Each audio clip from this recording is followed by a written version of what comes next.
وضو سے متعلق میں پوچھنا چاہتا ہوں، وضو کے حوالے سے کچھ تفصیلات ارشاد فرمائیں اور قرآن و حدیث سے اس کی وضاحت بھی فرمائیں۔ اعوذ باللہ من الشیطان الرجیم، بسم اللہ الرحمن الرحیم،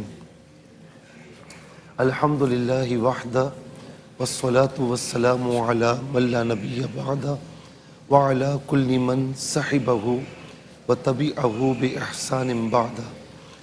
یہاں پر جو وضو کے متعلق آپ نے پوچھا ہے، ظاہر ہے کہ اللہ تبارک و تعالیٰ نے جو پاکیزگی کا، طہارت کا حکم دیا، تو کل بھی اس پر ہماری بات ہو چکی ہے کہ جب کوئی ہمیں ایسا حدث واقع ہو کہ جس میں وضو سے کام چل سکتا ہے، اس سے حدث اصغر کہتے ہیں۔ صحیح۔ جیسے واش روم کے لیے جانا، یا ری کا خارج ہو جانا، یا اسی طریقے سے خون کا نکل کر بہہ جانا، یا پیپ کا بہہ جانا۔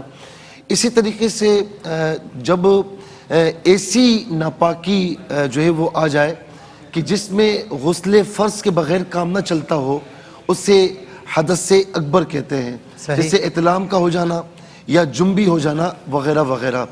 اب یہاں پر ظاہر ہے کہ یہ وضو اللہ تبارک و تعالیٰ نے ہمیں ایک ایسی نعمت عطا فرمائی ہے، آپ ذرا سوچیں کہ انسان اگر ناپاک ہوتا، یعنی حدث اصغر ہوتا، اور اسے وضو کا نہ پتہ ہوتا کہ پانی کے ذریعے اللہ رب العالمین نے اتنا کرم فرمایا کہ تم ناپاک ہو تو پاک پانی کے ذریعے پاکی حاصل کر لو، ٹھیک ہے نا۔ خدا نہ خواستہ پانی نہیں ہے، اور ایک صورت ایسی آتی ہے کہ خدا نہ خواستہ بیماری زیادہ ہے، بیماری بڑھ جانے کا اندیشہ ہے، ہلاکت کا اندیشہ ہے، یا پانی بالکل آس پاس بالکل نہیں، ایک میل تک، تو اس صورت میں اللہ رب العالمین کا کتنا کرم ہے کہ پاک مٹی یا اس کی جنس کے ذریعے طہارت حاصل کر لو۔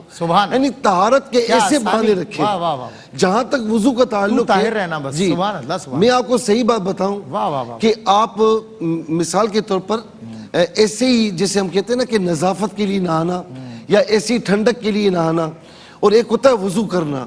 آپ نہانے کے بعد اپنے آپ کو اتنا ریفریش محسوس نہیں کریں گے جتنا سلمان بھائی وضو کرنے کے بعد آپ اپنے آپ کو فریش محسوس کرتے ہیں۔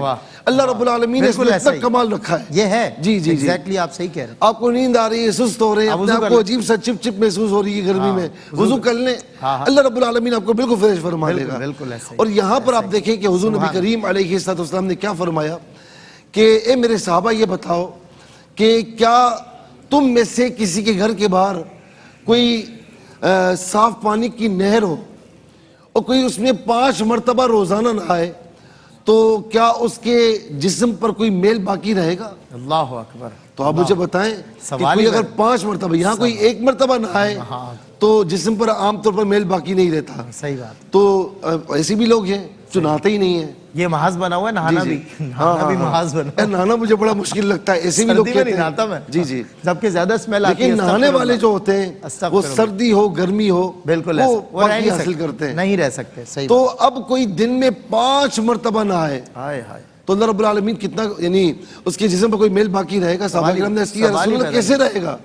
تو فرمایا میرے نبی صلی اللہ علیہ وسلم نے کہ تم میں سے کوئی جب 5 وقت وضو کرتا ہے اور وضو کرنے کے بعد 5 وقت نماز ادا کرتا ہے تو وضو کرنے کے ساتھ ہی اللہ تبارک و تعالی اس کے جسم پر گناہوں کے میل کو باقی نہیں رکھتا۔